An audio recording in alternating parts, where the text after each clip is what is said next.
India, the country of snake charmers, right?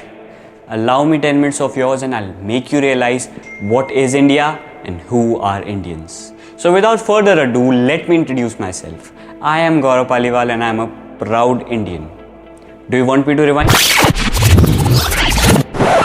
I am Gaurav Paliwal and I am a proud Indian. Yes, you heard it right. I would like you all to know that asking me to speak is like watching a dog walking on hind legs. Even if it isn't done well, you are amazed that it can be done at all. So you can guess I am a self-obsessed person and you can also call me a patriot. So when my grandfather was born, the overwhelming majority of Indians were uneducated. The majority of Indians lived in poverty and women empowerment was a joke. But by the time I'll get out of my college, India would have achieved the three main pillars of development: women empowerment, elimination of poverty, and total literacy. But how? Let me show you the demographic window of opportunity data. The median age of India is 28, which means half of Indians are like me, below 28, and half of Indians are designated as Uncle G. Our window of opportunity is still 2050. Western Europe, the median age is 44. Pope described it as an elderly and haggard continent. You had heard the word unification, glorification, purification. But the word I use for my beloved country is youthification. India is world's youngest country with the largest productive age group. Thanks to all Indian mothers who scold their child to do some work. We are already the world's youngest country with the largest number of people in the producing age group, which means 15 to 64. Below 15 and above 64, you consume more than you produce, so we have the largest number of producing people. Relentless focus on education. 50,000 colleges and universities, 1.5 million schools and 320 million students, out of which 51% are our country's daughters. Economic power shifting. You can see the economic powers of the largest economies in the world in PPP. Purchasing power parity. Number 3, India. Number 4, Japan. And the one who took away $45 trillion from us is still missing in action. Let's take a look at the new World Wealth Report 2020. India's privately held wealth is $8.2 trillion, the 6th largest in the world. And according to this report, by 2028, the average Indian will have twice as much as private wealth as the average German or the average British citizen. Isn't that amazing, right? What do we spend money on?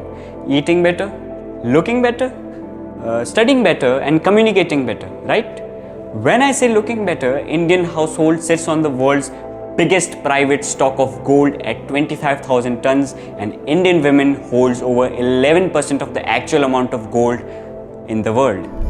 650,000 towns and villages in India and 15 million beauty parlors. So you can imagine how much we spend on looking better. For communicating better, India have 1.6 billion mobile connections for a 1.3 billion population and 1 billion smartphones.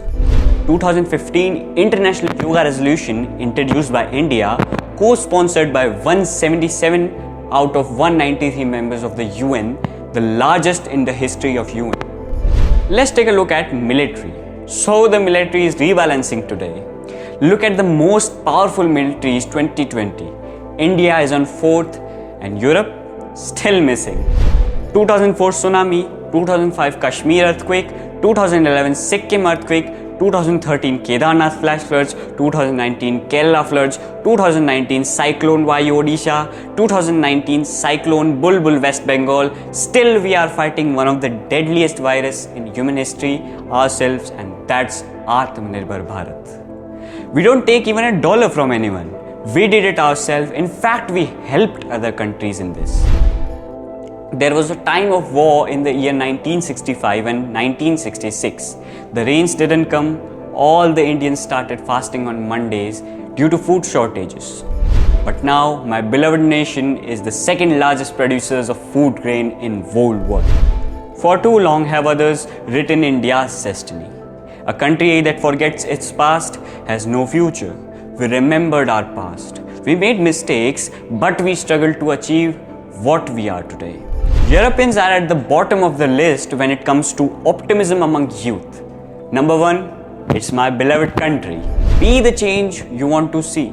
Someone asked Mahatma Gandhi, how do I change the world? And he said, begin with yourself. Every 2 seconds, we build 1 toilet. Every second, we open 2 bank accounts.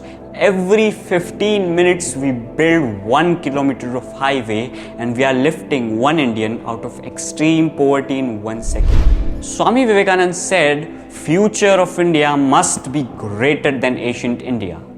India is awakening. Why are we Indians? We are not Indians because we live in India. We are Indians because India lives in us. Jai Hind.